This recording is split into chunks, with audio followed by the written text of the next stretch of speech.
Why is ring culture so much more prevalent in the NBA than in other sports? Yeah, it's funny. Yeah, I don't know. I don't know why it's discussed so much in our sport and why it's the A-all, B-all of everything. But you have to really play hard. Does that hurt you physically? No, because when I play hard all the time. You know, there's no turn it on here, turn it off here. It's just 110% all the time. Yeah, I'm 10, 12 years in. I got 4 MVPs and 4 championships. Like, but do I still want to do this shit? You know what I'm saying? Because you know how hard it is. Some people say, I want to go play baseball. Right? Yeah. And then I want to come back. Or some people say, I'm going to go 22 straight. Coward. You know, it's all about winning championships and winning. And it's just basketball. At the end of the day, it's just basketball. You know, the fans are there to watch me play. I want to impress that guy way up on top who probably worked his ass off to get a ticket or to get money to buy the ticket. You really cared about the guy who sat in the top deck at the Palace in Auburn Hills to watch you when you came to Detroit? Yeah, because I know he's probably yelling at me and I want to shut him up. So if the guys are coming to watch me play, I don't want to miss that opportunity. Now, physically, if I can't do it, then I can't do it.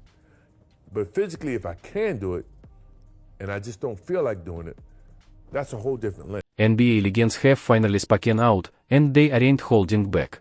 Icons like Magic Johnson, Charles Barkley, Shaquille O'Neal, and former teammates of Michael Jordan are now openly criticizing Kevin Durant and LeBron James.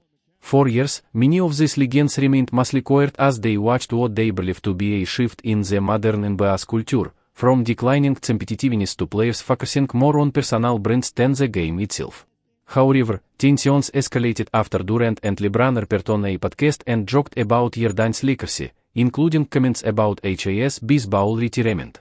For several former players, that moment crossed a line, as they viewed Jordan as the benchmark of greatness and felt the remarks showed disrespect.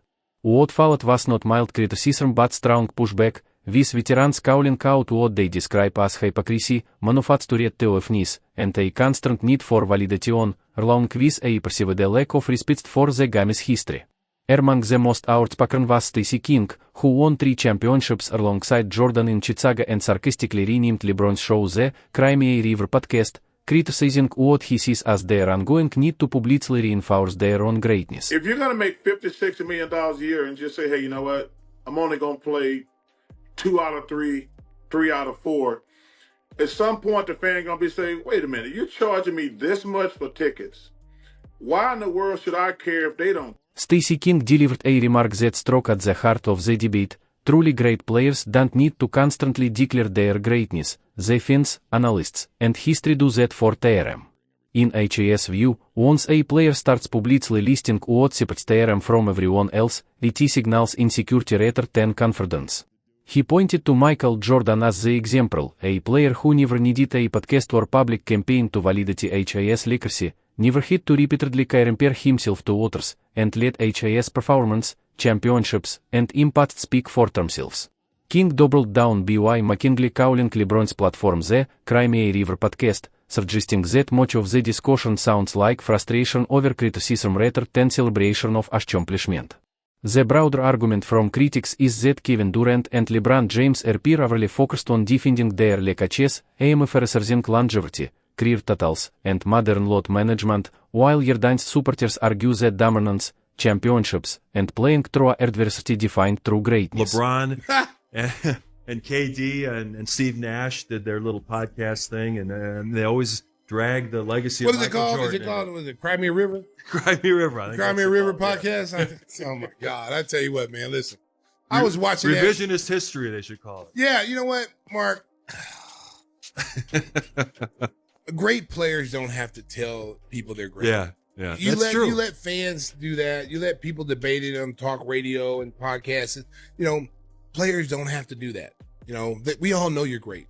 You don't have to tell us. You know, when you have to go around trumpeting that you're great and what separates you from all the other people that makes you greater than them, that's a problem. You know, that's a problem. That's why I say it's a Crimea River podcast, because you're crying and moaning about what they said. And they were kind of sneak dissing MJ. If you really listen between the lines, you know, they were talking about, Kevin Durant was talking about how longevity is more important than rings and all that other stuff. Being in the league basically for 20 plus years shows the dedication and the hard work that you had to do to stay here. But he failed to mention, the load management and this guy only playing in no more than 3 times in his career, 82 games in a season. Yeah, right. LeBron's only played 1 time 82 games in a season. MJ 9 times in his career played 82 games plus playoffs and championships that goes into 115 games. So to listen to these guys discredit the former players and how great they were to basically step on top of them to get themselves higher is really. Stacey King argued that the biggest contradiction came from preaching longevity while rarely completing full seasons. Critics point out that Kevin Durant has played all 82 games only a few times in his career, and LeBron James has done so just once, despite both emphasizing durability and long careers in debates about greatness. King also questioned Durant's postseason resume since leaving the Golden State Warriors, arguing that his stints with the Brooklyn Nets and Phoenix Suns were framed as opportunities to win as the clear #1 option but ultimately fell short of expectations. In that critique, King suggested Durant has yet to replicate championship success outside of playing alongside Stephen Curry, fueling ongoing debates about leadership and legacy. Even typically diplomatic legends like Magic Johnson have expressed concern about what they see as a cultural shift in today's NBA. Reflecting on his year with the Los Angeles Lakers battling the Boston Celtics, Magic has often described the fierce rivalry he shared with Larry Bird.